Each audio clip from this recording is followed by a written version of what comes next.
Hey, what's up, y'all? We are Ghost and Baby Star. You may know us from playing Dice Throne over on the Free Hogs Discord channel, and this is our first YouTube video. So we're just looking to get as much Dice Throne content out as possible. So for this first one, we're going to be just doing our general tips and tricks that we've learned along the way. It'll be mostly for beginners, but some veteran players may find some helpful tips in here as well. So yeah, let's just jump right into it. All right, starting with tip number one, and this is in no particular order at all. Tip number one is pay attention to your dice layout and your roll objectives. For example, looking at Pyromancer, she has a AAA BCD dice layout. So that means the 1, 2, 3 are flames, the 4 is a blaze symbol, 5 is fiery soul, and 6 is meteor. So this is going to be one of the more difficult dice layouts to work with. Reason being is it makes it that much harder to get either the 4, the 5, or the 6 symbols. So if you're rolling for something like combustion,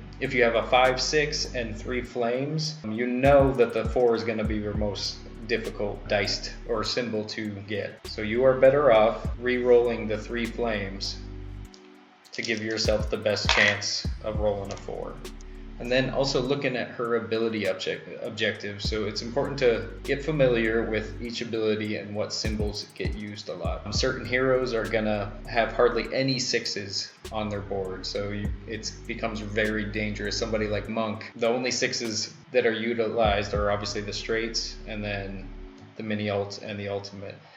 So it becomes very dangerous to hold on to those, and if you do, you're at a higher risk of whiffing compared to some other heroes like Pyromancer has a decent amount of 6s, or somebody like Cursed Pirate also uses a lot of 6s. But just getting familiar with your board and knowing what dice are the best ones to keep goes a long way.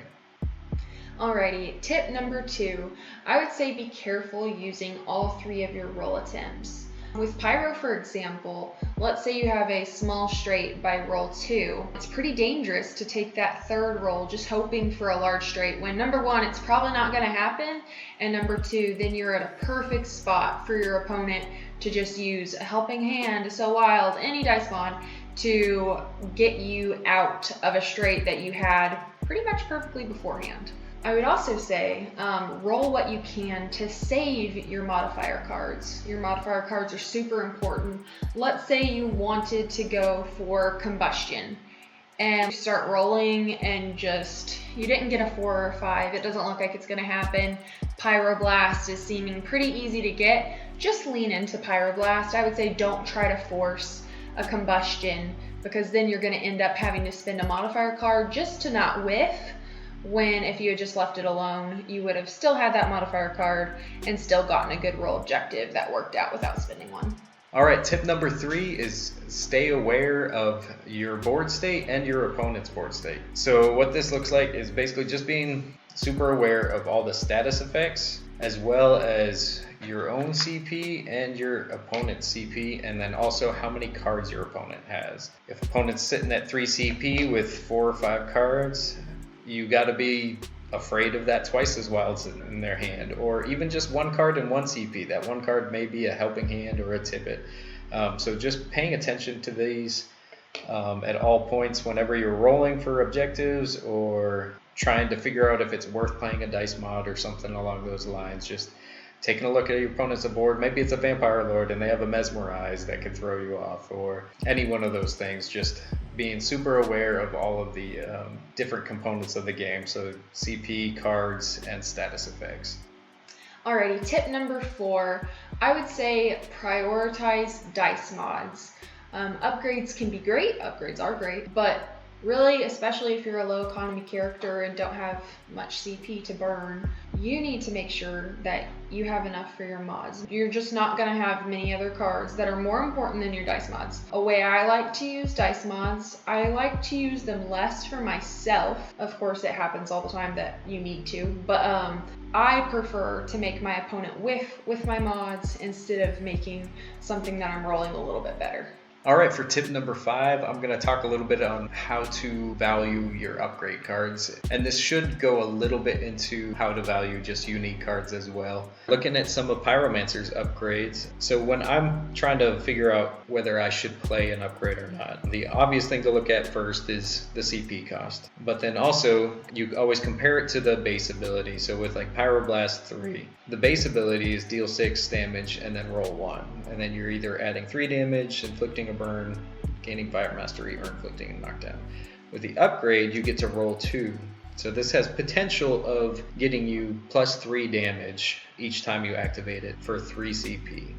Plus 3 damage for 3 CP, that's probably worth it for even if you only did Pyroblast 1 time. But the other things I'm going to be thinking about is how often am I actually activating this specific ability.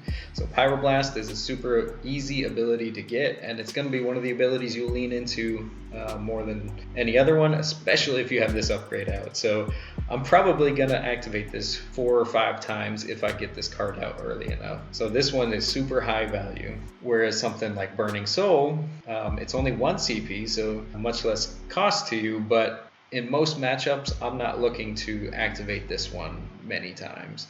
So even though it might get me a burn or increase the stack limit, I'm usually not chasing Burning Soul a whole lot, so I'm going to value this card less. Same thing with the small straight versus large straight upgrades.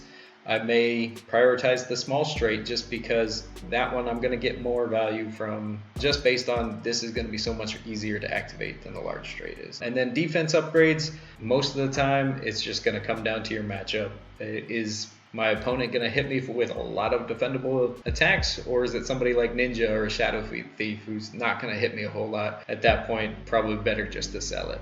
Tip number 6. I would say don't end your turn unless absolutely necessary with 0 cards or 0 CP. CP and cards are super good bluffs that you can use to have more power and more control over your opponent. If my opponent has a lot of cards, that really stresses me out. I don't know what they could have. It provides uncertainty and it feels like they are really powerful. Same thing with CP. For CP, if I have Getting Paid in my hand and like Helping Hand or Tip It, I can keep my CP low because then I could trick them that I couldn't do anything against them, and then I could pull out that combo. But otherwise, sometimes I'll sell a card just to get to 3 CP so that they think I might have twice as wild. But keeping up your CP, but at the same time, like not selling cards until you need to, is a really good idea to try to just have as much control, as much pressure on your opponent as possible. Tip number 7 is just learning a quick way to counter any hero.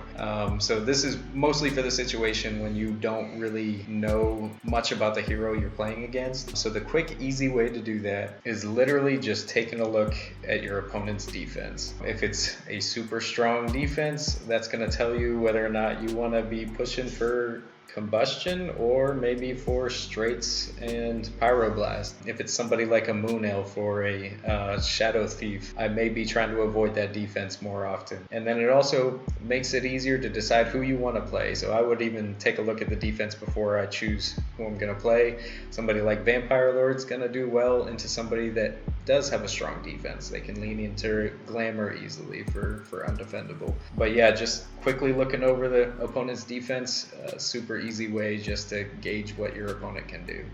All right, well that wraps up our top 7 tips for Dice Throne. Hopefully it was helpful to some of y'all and not too rambly. But yeah, if you enjoyed this, please like and subscribe, and we'll catch you later.